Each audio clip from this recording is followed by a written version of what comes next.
ममता बनर्जी ने अटल बिहारी वाजपेयी बीजेपी की तायद की,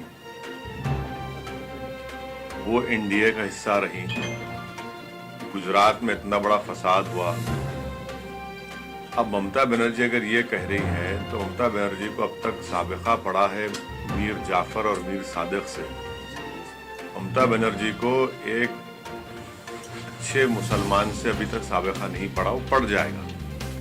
अगर वो ये कह रही है दौलत मिली है तो भाई असदुद्दीन ओवैसी को कोई इतना बड़ा आदमी पैदा नहीं हुआ दुनिया में जो दौलत की बिना पर खरीद सके। तो ये इनका ये इल्जाम बेबुनियाद है और ये बौखलाहट का शिकार हो चुकी है। ममता बनर्जी को फिक्र करनी चाहिए अपने घर की। इतने लोग उनके बीजेपी में जा रहे हैं, वो उसकी फिक्र करें। और ममता बनर्जी को हम एक अनसॉलिसिटेड सजेशन देना चाह रहे हैं कि उन्होंने जिस तरीके से बीजेपी से मुकाबला किया, पार्लियामेंट के चुनाव में तो 17 बीजेपी जीत गए, हम तो थे भी नहीं वहां पर। और दूसरा, ममता बनर्जी ने बिहार के वोटर्स को उनकी बेइज्जती की है ये कहकर के ये इनको कामयाबी मिली बिहार में। तो जो लोग हमको वोट दिए ग्रैंड डेमोक्रेटिक सेक्युलर अलायंस को, जिसमें राजभर साहब की पार्टी, हमारी पार्टी, कुशवाहा साहब की पार्टी, बीएसपी थी, ये तो उनकी तौहीन कर रही हैं जिन्होंने हमको वोट दिया। क्या कह रही हैं वो? तो उनको बौखलाहट का शिकार है, अपनी पार्टी में उनकी बहुत गड़बड़ है, इसलिए उनको लग रहा है कि अपनी पार्टी की बौखलाहट और गुस्सा निकालो ओवैसी के ऊपर। मगर ममता बनर्जी ये समझना चाहिए कि अब तक उनको साबिका पड़ा मीर जाफर और मीर सादिक से, अब तक उनको साबिका नहीं पड़ा किसी एक सही मुसलमान से, उनको साबिका पड़ेगा। देखिए भाई, ऐसा है ना, हमारे हैदराबाद में एक कहावत है, गरीब की जोरू सबकी भाभी। अब ये बिहार में हम लोग, हमारी पार्टी ने और सब मिलकर इलेक्शन लड़े, कांग्रेस को और आरजेडी मिलकर लड़े।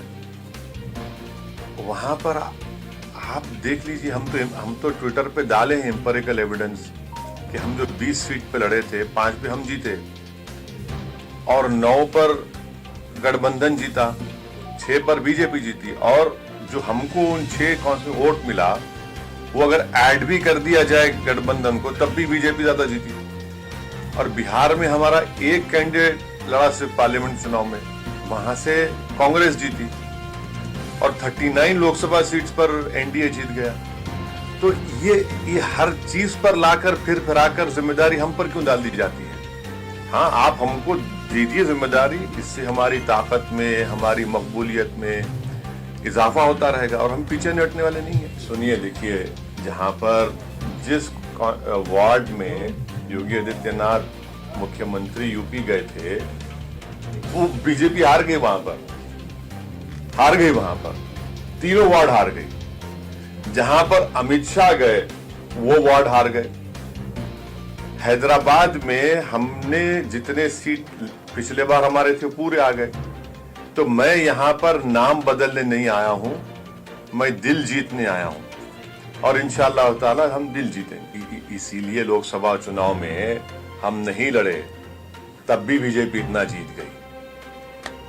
आप ये तो चलता रहे, ये तो चलता रहेगा ना, इसकी हमको फिक्र नहीं है। ये जो इल्जाम हम पे लग रहा है चलता रहेगा, इसकी फिक्र नहीं है, लगाइए, कोई फर्क नहीं पड़ेगा। और बंगाल में कितनी सीटों पर कंटेस्ट करने जा रहे हैं? अभी आज यूपी की बात करिए, आप यहाँ से बंगाल क्यों जा रहे हैं? साहब ने उनसे मुलाकात की थी, हमारे जो अध्यक्ष हैं यूपी के, मिलेंगे जरूर शिवपाल साहब से, क्यों नहीं मिलेंगे? वो यूपी के पॉलिटिक्स का बहुत बड़ा चेहरा है। अखिलेश मायावती कांग्रेस, अभी तो जिससे आपने जिक्र किया उनसे मुलाकात करेंगे, अभी आगे सफर देखिए आगे बढ़ता है क्या होगा। जब थकती है सांस, जब रूठते हैं अपने, मुंह मोड़ता है जमाना, जब अंगड़ाई लेता है संकल्प, फिर बनती है कहानी, बनते हैं अनमिट निशान। देखिए मेरे साथ संघर्ष की दास्तां।